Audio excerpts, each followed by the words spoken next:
안녕하세요. JD 부장구소의 소장 조던입니다. 오늘은 빅테크 이번 분기 어닝 쇼크 날까? 라는 주제로 말씀드리도록 하겠습니다. 2022년 7월 7일 목요일 시황입니다. 유튜브 멤버십에서는 최근 JD 부장구소 투자 현황 및 자산 현황에 대해서 알 수 있습니다.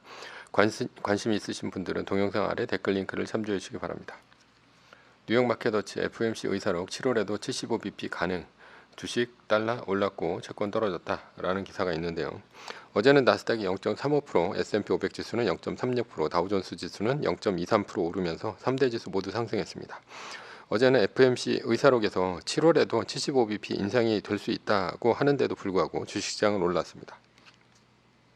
메인 이슈입니다. 빅테크 이번 분기 어닝 쇼크 날까? 요즘 경제 트렌드는 경기 침체로 갈 것인가 라고 할 수 있습니다. 모든 지표들이 경기 침체를 가리키고 있습니다. 그렇다면 주가는 앞으로 추락을 거듭하다 S&P 500 지수가 3,000선까지 떨어질 것인가 라는 것이죠. 일단은 경기 침체의 근거입니다. 첫 번째는 유가 약세입니다. 한때 120달러까지 올랐던 WTI 유가는 100달러 아래로 떨어졌습니다. 우크라이나 전쟁이 끝나지도 않았는데도 불구하고 소비자 수요가 줄어들 것이라는 경기 침체 우려 때문입니다. 실제로 금주 미국의 원유 재고도 380만 배럴 늘었습니다. 달러와 강세입니다. 달러 인덱스는 107까지 올라가며 강하게 상승하고 있습니다. 달러 인덱스가 이렇게 올라가는 이유는 유로화가 약세이기 때문입니다. 현재 유럽이 미국보다 경기 침체에 빠질 확률이 높습니다. 이유는 러시아의 천연가스에 의존이 심한데 러시아가 겨울에 천연가스를 더 줄일 것을 예고하고 있기 때문이죠. 그래서 독일 등 서유럽 국가들은 친환경 제쳐놓고 석탄 발전을 서두르고 있습니다. 유럽의 경기 둔화가 달러화를 강세로 만들고 있습니다. 달러화는 유럽뿐 아니라 다른 나라 통화인 엔화, 원화, 위안화 할 것 없이 모두 강세입니다. 세 번째는 채권 가격 상승입니다. 한때 미국채 10년물 금리는 3.3%를 넘었으나 지금은 2.8%까지 떨어졌고 소폭 올라서 2.9% 정도에 머무르고 있습니다. 이 얘기는 글로벌 투자자가 안전자산 선호 현상으로 미국채를 산다는 얘기가 됩니다. 미국채를 지금 산다는 것은 연준의 금리 방향이 바뀐다는 얘기입니다. 즉 조만간 연준이 금리 상승을 멈춘다는 얘기인데요. 그러나 당분간은 연준은 금리를 올릴 것이라고 공언을 했습니다. 이번 FOMC 의사록에서 최소한 50bp 또는 75bp를 올릴 것으로 보입니다. 따라서 채권 가격은 다음 주 수요일에 발표되는 미국 소비자 물가지수 CPI가 어떻게 나오느냐에 따라서 따라 달라질 수 있습니다. 이번에도 8%를 크게 넘는다면 75bp를 연준은 올릴 수도 있다고 봅니다. 연준은 물가 잡는 것이 가장 큰 목표이기 때문이죠. 그러나 이번 CPI 수치가 큰 폭으로 떨어질 것 같지는 않습니다. 왜냐하면 국제유가는 6월 말이 되어서야 100달러 이하로 떨어졌고요. 그렇기 때문에 반영이 안 되었고 미국의 주택 임대료 등은 지금도 올라가고 있기 때문입니다. 네 번째는 장단기 금리차 역전인데요. 미국채 10년물보다 5년물, 2년물 금리가 더 높습니다. 장단기 금리차 역전이 일어나면 경기 침체 가능성이 높아집니다. 다섯 번째는 원자재 가격 하락인데요. 구리 선물 가격은 2022년 2월 4.9까지 갔으나 지금은 3.4까지 떨어졌고요. 철광석 가격도 한때는 162까지 갔으나 지금은 112.38까지 떨어졌고요. 국제 밀 가격을 비롯한 곡물 가격들도 다 떨어졌습니다. 선물 가격들이 떨어진다는 것은 기업이 상품 가격이 오를 것을 대비해서 해지할 필요를 못 느낀다는 얘기입니다. 상품 가격이 떨어진다는 얘기는 그만큼 상품 수요가 줄어든다는 얘기입니다. 이렇게 상품 가격이 떨어지는 것은 기업의 재고가 늘어나서이기 때문입니다. 물건이 안 팔리니 재고가 늘어나고 앞으로도 안 팔릴 것 같으니 물건을 만들 필요가 없습니다. 그래서 원자재를 무리하게 비싼 값 주고 수입할 필요가 없습니다. 따라서 원자재 가격이 떨어지고 있는 중입니다. 인플레이션으로 가계 소득이 줄어들고 가계의 수요가 약해질 것에 대비해 기업은 선제적으로 대응하고 있는 중입니다. 원자재 가격의 하락은 경기 침체의 근거입니다. 그렇다면 7월에 발표하는 빅테크들의 이번 어닝은 어떨까라는 것이죠. 전망이 밝지 않습니다. 일단 달러 강세가 문제입니다. 달러 강세는 해외에서 매출이 많은 빅테크들의 매출이나 영업이익을 줄어들게 만듭니다. 유로화, 위안화, 엔화, 원화 등 모두 달러보다 약세입니다. 달러화를 기준으로 한 매출 영업이익이 줄어들어 어닝 쇼크가 날 가능성도 있습니다. 제조업체들은 재고가 늘어나고 있는 것이 요즘 현상입니다.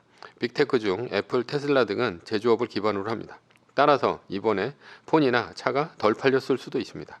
게다가 애플, 테슬라는 중국의 상하이 봉쇄 때문에 실적에 영향이 있었습니다.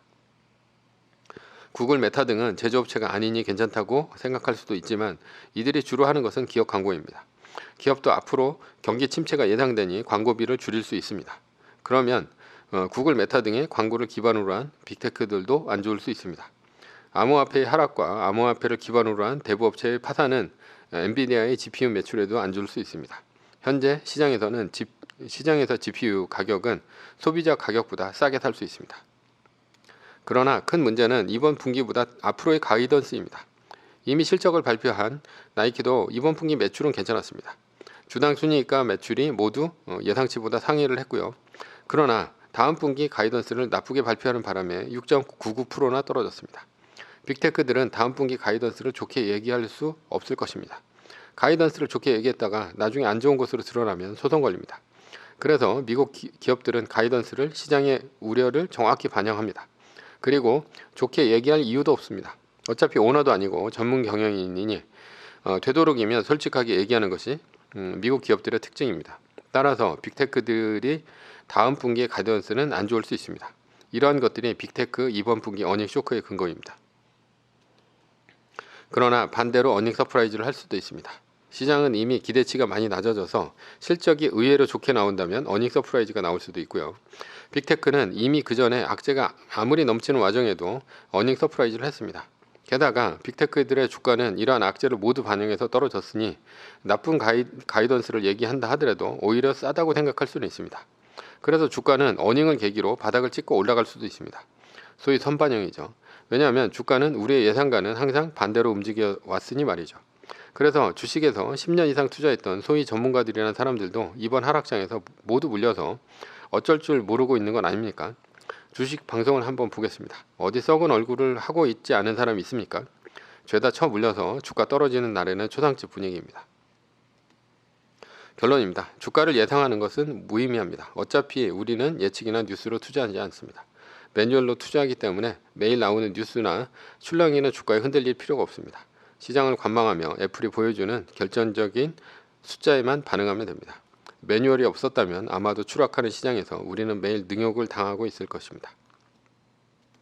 매뉴얼입니다. 세계 1등 주식은 전고점 대비 2.5% 떨어질 때마다 10%씩 팔면서 리밸런싱을 하다가 나스닥 마이너스 3%가 뜨면 말뚝을 박는 것입니다. 그러다 반등이 시작되면 V자 반등 리밸런싱을 하면 됩니다. 자세한 내용은 JD 부장연구소 다음 카페를 참조하시거나 동영상 밑에 리밸런싱 말뚝박기 댓글 링크를 참조하시기 바랍니다. 전제는 세계 1등 주식은 우상향 합니다. 위의 상황은 매뉴얼일 뿐입니다. 따를 사람은 따르고 참고할 사람은 참고하시면 됩니다. 주식을 사고 파는 것에 대한 모든 책임과 이득은 본인에게 있습니다. 매뉴얼을 지키려면 머리를 쓰지 말고 머리를 쓰려면 매뉴얼을 지키지 맙시다. 오늘은 빅테크 이번 분기 어닝 쇼크 날까? 라는 주제로 말씀드렸고요. 지금까지 JD 부장연구소의 소장 조던이었습니다. 컨텐츠가 좋았다면 구독, 좋아요, 알람 설정 부탁드립니다.